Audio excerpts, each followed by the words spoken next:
Yo, what up, what up, what up, YouTube? How y'all doing out there? Listen, man, it's election time. And I do my best to stay off of the internet during election times, but it just kind of dawned on me I haven't made a video in like a hot minute. And I know I don't got no crazy following or nothing like that yet, but it's coming. I can feel it a brewing. It feels purposeful whenever I make these videos. It feels like I don't know what I'm doing yet, but I'm doing something and I'm working my way towards something. Thank you guys that do follow and subscribe to this channel. Thank y'all for the likes. Thank y'all for the love. Thank y'all for the support. If you have not subscribed to this channel, please do me a favor and hit that like button and hit that subscribe button in my hopes that it will help propel me into the algorithms. I feel like I know a lot about hip hop. I feel like I can give really good takes on hip hop, but in order for me to get to the place where I feel like I should be, I'm going to need your help. I'm going to need your help with hitting that like button, hitting that subscribe button, and then we can grow together as a page. We can celebrate these things together, these different milestones that we hit. So do me a favor, hit like and subscribe if you are new. And I just wanted to reach out and talk to you guys, man. We really have done a lot of Eminem stuff lately. You know, he dropped a new album. It's a great album. I enjoyed that album. But whenever I did the album review, I felt like that was a good time for me to leave that album. Unless I have some of you guys that really want me to do anything else from that album. I've already done what I wanted to do from that album. And we'll come back later and kind of grade that album. If a music video comes out for that album, we'll check it and react to that. But as of right now, everybody knows that Eminem is probably my favorite rapper. I don't know. It's kind of a tough toss-up. Like, I really love Eminem. I really love 50 Cent. I really love Lil Wayne. I really love Jay-Z. But my favorite artist is Ye. So for M to drop and then Ye to drop back to back, I don't even know what to do with myself music-wise, man. There's just a lot of really good music to me. I see a lot of hate on this Kanye album with Dolla, Vultures 2. And if you haven't heard it, you should check it out. Make the opinion on your own. But if you have heard it and you're hating on it, I'm hoping that you'll watch this video anyway and just kind of let me guide you through the processes of what I am a fan of. We're going to be reviewing and reacting to Slide by him and Dolla today. Now, I have a couple of things that I want to talk about as we roll through the video, but without further ado, man, I just feel like it's best to just go ahead and start breaking that thing down. So let's get into it. Yo, ladies and gentlemen, this is Dolla and Kanye West, Slide. It is the intro to Vultures 2. Let's go.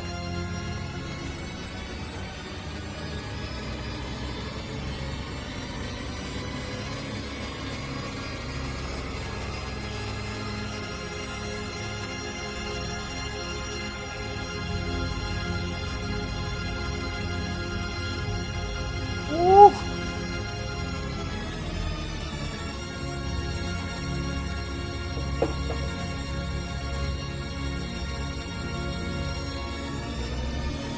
Pretty girl, all she ever do is take selfies. So she only fucking with a nigga cause I'm wealthy. Back when I was broke, I couldn't find no one to help me. Now it ain't a motherfucking thing that can tell me. Gang got the rhythm, make the ladies go crazy. Dolla got a stroke, make her wanna have my babies. Busy got a baddie on the couch with him right now. If that pussy good, I'ma put her on a flight. On site, when I see you, it's on site. When your man ain't loving you right, somebody else will. And I might be that somebody else for real. Tonight, tell her you ain't coming home tonight. And you won't be alone, no lie. You know I'ma slide, slide, slide. Slide it, slide it. Would you ride? Baby, would you ride with me? Slide it, slide it. Would you ride? Baby, would you ride for me? Woo! The beat progression, like, this is all right. So let's break down why Kanye is my favorite artist. And I don't put him in that favorite rapper category because he doesn't write a lot of his own rhymes. He's not necessarily a lyricist. Like, his lyricism isn't what puts him at the top of a list to me. It's his ear, his production skills, his musicianship. Now, if you don't know by now, when you are subscribed to my channel, you should know by now. I'm a Christian. I'm a follower of Christ. So when I saw Kanye go through, we all see Kanye go through his ups and downs, right? But when Kanye went through a lot of downs after he released the Ye album, and he did all the 7-song EPs like with Nas, he did one with Pusha T, he did one with Kid Cudi.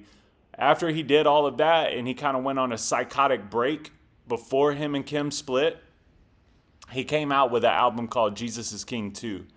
When I first heard Use This Gospel, which is my favorite Kanye West song probably, I don't know, in modern years, Use This Gospel is my favorite Kanye West song. I love Use This Gospel. When it came out, it made me cry. There was a lot of fighting going on in our country, man. There was a lot of, we got to get rid of him, and this guy's got to come in, and we hate you if you're not on our side, and that side hates us because we don't wear masks. And it was like this whole nonsensical, so many issues going on in the world at that point in time. And when my favorite artist, and a lot of people's favorite artist, comes out to the front, and he puts out an album like Jesus is King 2, and I want to say the lead single off of it being Use This Gospel reunites the Clips with now No Malice and Pusha T after they had their split, and No Malice is a Christian. I'm thinking to myself, like, this is really cool, but I really don't want it to be another shenanigan, you know? And that's really where I was at with Ye at that point in time. I felt like, man, he might pull one on us, bro. Like, I feel like it's just going to be another shenanigan. But then the album dropped. And then he started working on Donda. And the visualization behind the lead up of Donda was the illest thing I've ever seen in musicianship, ever. To me, Donda is a masterpiece album. Masterpiece. If you want to know how to make great music and you want to know how to roll it out properly, you can get a whole masterclass on it from just typing in Donda release parties on YouTube. And it was special, man, because he let all of us be a part of the growth and the process in making that album, right? Like the first one was in Atlanta at the Mercedes-Benz Stadium, where he did this listening event. Nobody really knew what was going to come from it. We didn't know if he was going to perform these songs live or whatever. And he's just wearing all red, walking through a snowstorm, and the music is just playing. And all you get is his gestures. But he filled the stadium up, dude. And it was just amazing visuals. Awesome to look at. And when the big thing on that first one was like he had a song with Jay-Z, and Jay-Z gave him a verse, and everyone was like wilding out, super excited about it. And the album was supposed to drop that night, but that album, Donda, didn't drop yet. I think Donda took like 5 months, I feel like, to drop after that night. But he continued to do these release parties. You know what I mean? Are these album release parties where he would fill up stadiums and he would premiere the music, and he wanted you to hear it the way that it was, and you were able to continue to see the growth. The song that Jay-Z's on is called Jail. Well, on the third release party in Chicago, he had a new version of Jail with DaBaby and Marilyn Manson in the midst of all of their issues that were going on, and the visualization behind it was supposed to be like, at my mom's house, at Donda's house, all are welcome, and we're working our way out of the evil into the higher realms, and we're going up to meet the Lord, and we're celebrating Jesus here, and we're getting right. And I think that was just an amazing thing to watch and an amazing thing to see. And then Donda drops, and it's a gospel album. I mean, there was cussing on it, but he blanked it all out. There was no you know, like, my kids can listen to Donda. It doesn't bother me at all, you know. And the music was just so good, and I just felt like he was really in his bag. Creatively, he made something real special, and it was about Jesus, and I was real excited to see Jesus use him in the world. I listen to a lot of Christian rappers: Lecrae, Andy, Bizzle, God Over Money, Dayton, I listen to a lot of Christian rappers, man, but I feel like Kanye could have propelled Christian hip hop to a place it's never been before. I mean, Donda was number one in like 38 countries or something like that. It was nuts, you know? Um, but what's special about him, and I hated when Vultures came out because there's a lot of great music on Vultures. I like Vultures, but it upsets me as a Christian and as a fan of Kanye that his frustrations with his mistakes and his choices and the issues that he has faced in the world has turmoiled his relationship with Jesus, or lack thereof. I mean, I don't know if he ever really was saved. I don't know if he was ever really giving it up for the Lord, but it seemed like it. You know, it really did. I mean, beeping out all the cuss words. There was one point where he was talking about going back and taking out the cuss words on his entire catalog. You know, it's just hard for me to imagine someone doing that just for the sake of trolling. But it is possible. Anything is possible. But whenever he did an interview with Big Boy about Vultures with Ty Dolla, Big Boy asked him like, "What's up with the Christian thing, the gospel thing?" And he was like, "Man, I hate Christians, and I'm not a fan of Jesus right now." It was wild, the stuff he was saying. And with all of that being said, I just feel like from beginning all the way through his Christian phase, all the way up until now, and even though I'm not a fan of the content on Vultures, I still recognize the good music in Vultures. I also like Ty a lot. Like, Ty Dolla $ign is amazing. He's an amazing artist to me as well. He's just catchy. The music he makes is real catchy. He's got a good voice, great voice. But I guess what I'm trying to say is like the artistic uniqueness of Ye from beginning until end, and what he's able to do and pull out of other artists around him and pull out of other instrumentation around him to make it sound like the perfect execution is what's so amazing about him. I was just talking to my homie recently about this song specifically, and I was like, man, it's really a testament to his production skills that he's able to make Ty sound this good. I mean, this is incredible. Like, just the sound, like, it's real pleasant to your ear. It's phenomenal production skills, man. And then just to know where to bring the beat in a certain way, and like right now you're about to get the breakdown where the beat actually drops and it's do do do do. Like it's insanity, man. And people really hate on it because it's Ye. I feel like it's the same way with him. People hate on Eminem stuff because it's him, but it's. I mean, I imagine them like hanging out in the studio listening to this, and they got to be excited to get this out to the world. It is truly, the music quality is top notch. It's impeccable, and I'm still praying and I'm still rooting for Kanye to come back over to Team Jesus, because what he could do for Team Jesus, especially in today's world, would be amazing if his heart was really right. But because of what happened with his family separating after he gave his life to the Lord, I think that's part of what it is in that Big Boy or that interview with Big Boy, where he's like, you know, the Christians are so judgmental.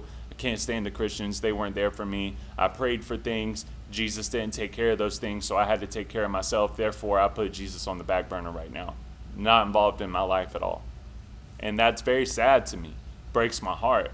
And to see him get into like Yeezy corn and stuff like that, like, I'm glad that didn't work out, but stuff like that, like taking those major leaps in the complete opposite direction, I don't think is the right move, man.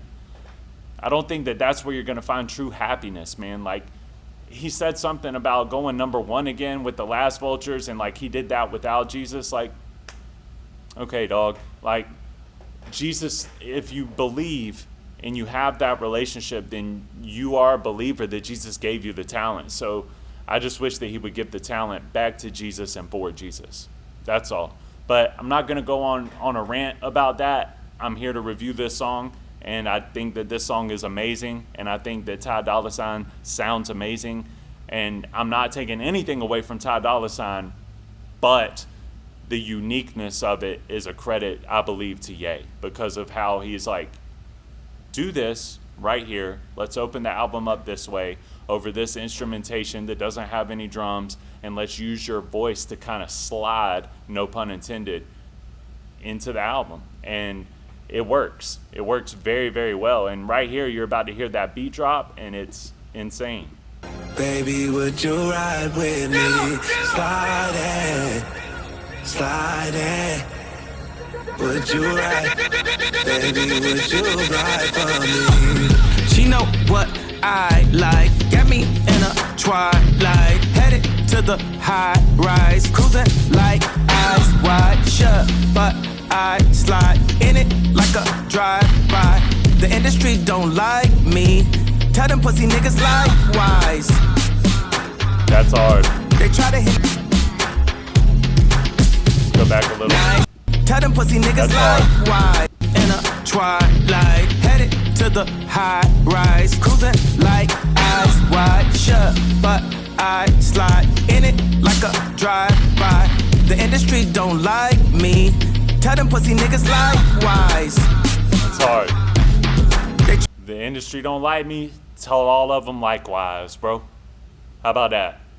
I love that. That's awesome. With the cyanide.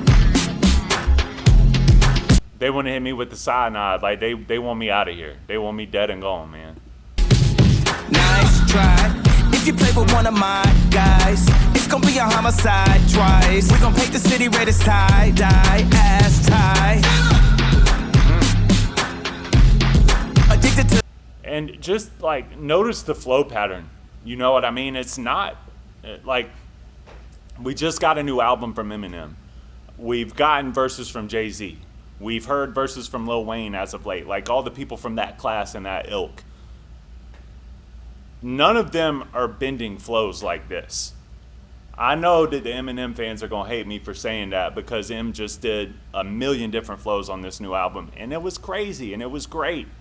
But I don't hear Eminem doing something like this, like picking this pocket to fall into.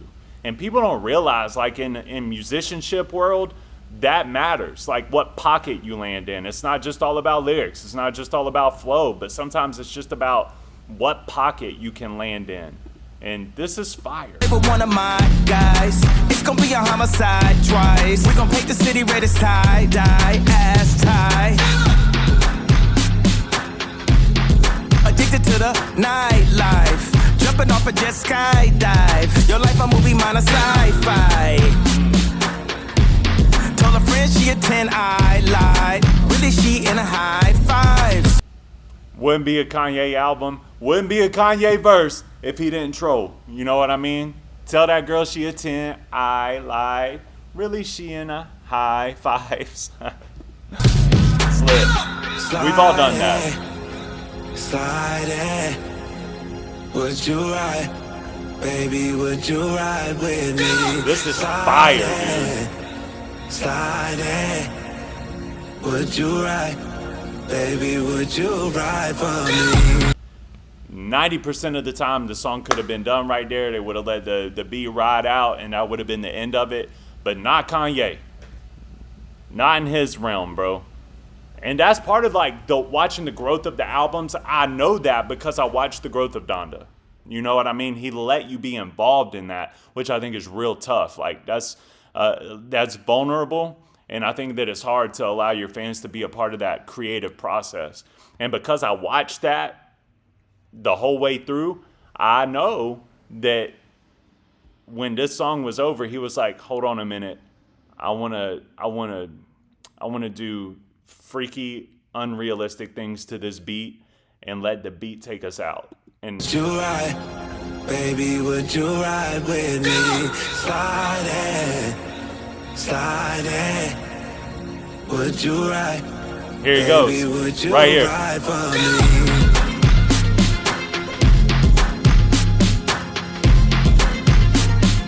Baby, would you ride with me? And that voice effect that he just did on top right there, that makes it sound deeper and like eerie, like scary, almost like horror filmish, like. Baby, would you ride?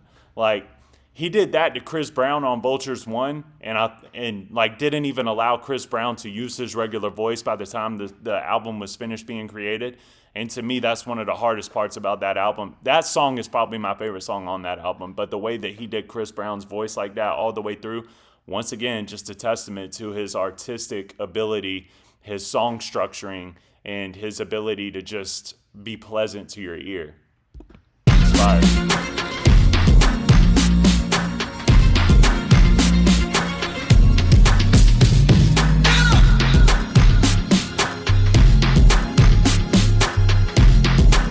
Yeah.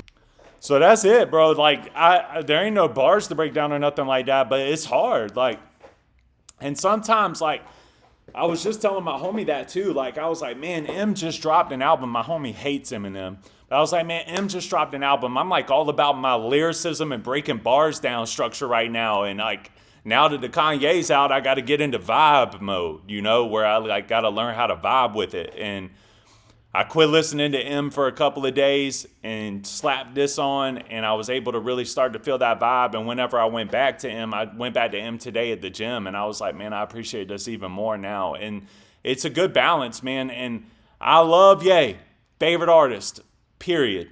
But I don't want anyone to take away the focus and the structure around bars and lyricism right now. Yeah, at the forefront of mainstream hip hop. Thank you, Kendrick. Because of Kendrick, we're all celebrating lyricism, we're all celebrating bars, and we're loving it. Ye's gonna come in with this vibe and ride out music, and people are just gonna forget all about the bars.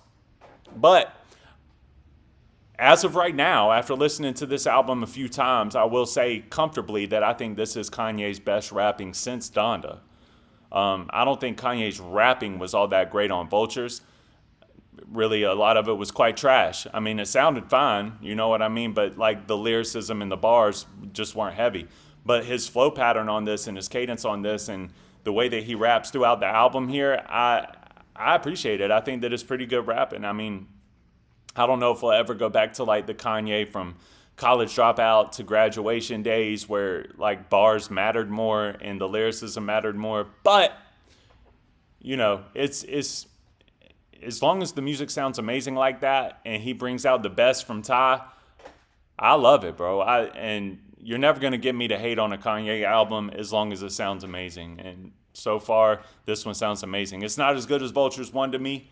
It's got some skips for sure, but what is slapping on here is super slapping on here. So y'all go check out that album. Like and subscribe if you're new. Thank y'all very much for watching this. And I look forward to more Kanye. Man, I'm praying for the return to Jesus. I think it's so necessary and so vital at times like this for people that are Jesus believers to stand on their faith and to stand on their principles and to stand on their morale. And I just pray for him in that way. That's all. But I'm not going to sit here and act like I'm not going to listen to the new Kanye when it drops when I'll listen to the new Eminem when it drops. Like, just because Kanye is straying from his faith doesn't mean that we can't listen to his music. You know what I mean?